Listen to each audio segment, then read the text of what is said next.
do so here on NewsX World. Let's switch continents now, as Bolivia is voting in a general election that could end the long dominance of the left-wing MAS party. Ballot stations opened at 8 a.m. local time and will close at 4 p.m, with initial results expected later tonight. Opinion polls show Conservative candidate Samuel Doria Medina and former President Jorge Tuto Carrigo leading, but neither with enough support to avoid a runoff. Around 30% of voters remain undecided, according to polls, making their choice crucial in what is seen as the most unpredictable race in the country in decades. The election comes amid the country's worst economic crisis in 40 years. Inflation has doubled to 23%, and Bolivians face long lines for fuel, shortages of subsidized bread, and a lack of US dollars that has pushed some to turn to cryptocurrencies. The MAS party is splintered, with its candidate Eduardo del Castillo trailing badly and Senate President Andronico Rodriguez running independently. Former leader Evo Morales is barred from the race and has called for a boycott, but his influence is waning. We'll now listen to what this Bolivian voter has had to say. El tema del voto nulo es algo que en ninguna parte del mundo se ha visto, ¿no? Pero según se va a presentar mañana y veo que bastante gente va a apoyar lo que es al voto nulo, porque no están conformes, ¿no?, con los candidatos, más que todo de la derecha, que ya han entrado esos presidentes, ¿no? Ya han entrado esos, por ejemplo, Tuto ya ha estado, Samuel Doria Medina quiere entrar, pero ellos vean sus intereses propios, ¿no? Entonces...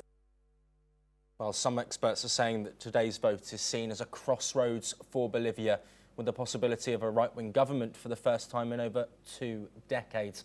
But of course, the result is in the balance. Joining us to discuss this crossroads is Dr. Satoru Nagao, a fellow at the Hudson Institute, joining us live from Tokyo, Japan. Dr. Nagao, thank you for once again joining us today on the programme and here on NewsX World. The situation in Bolivia, of course, is difficult. We detailed some of the challenges facing the country. How could this election influence which direction the nation goes in?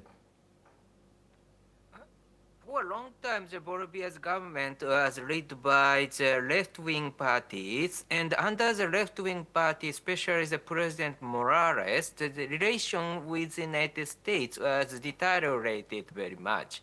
So that's why current Bolivia's economy rely on exporting the natural gas or other minerals only. So in this case, the price of these minerals or the natural gas affected Bolivia's economy directly. So that's why the price is moving and the situation is moving too. But this election, this left-wing party is divided and many candidates. So that's why the leadership itself is very uncertain in Bolivia. That's why any candidate can win this presidential election.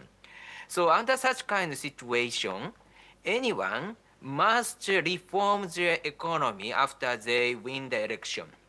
So who can show the strong leadership is very important. But view from the current situation, anyone cannot get the majority of the supporters.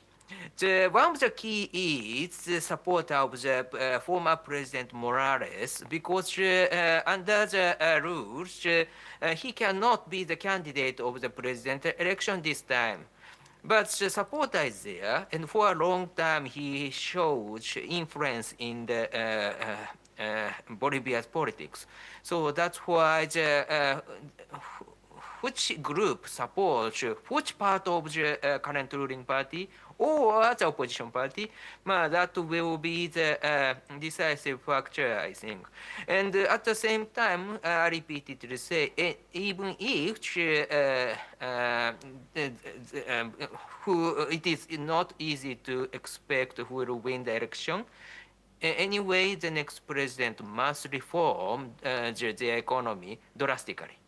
Yes, and Dr. Nagao, we don't have too much longer left, but I want to look outside of Bolivia in terms of those geopolitical relations, strengthened ties with Russia, closer ties with Brazil, Cuba and Venezuela are also key allies. How pivotal is Bolivia's strength for these nations amid a growing rift between BRICS countries, developing nations, and of course Western allies? The economy is deteriorated. This means that the relation with the strong economy, which is the United States or other Western country, will be key. But if the left-wing candidate continues, there is a possibility that they will not restore the relation with the United States or other Western countries. This means that Bolivia's economy is still facing the very serious situation, I think. Dr. Nagao, as always, excellent insights on a complex topic, but one that we will continue to monitor with polls closing at 4 p.m.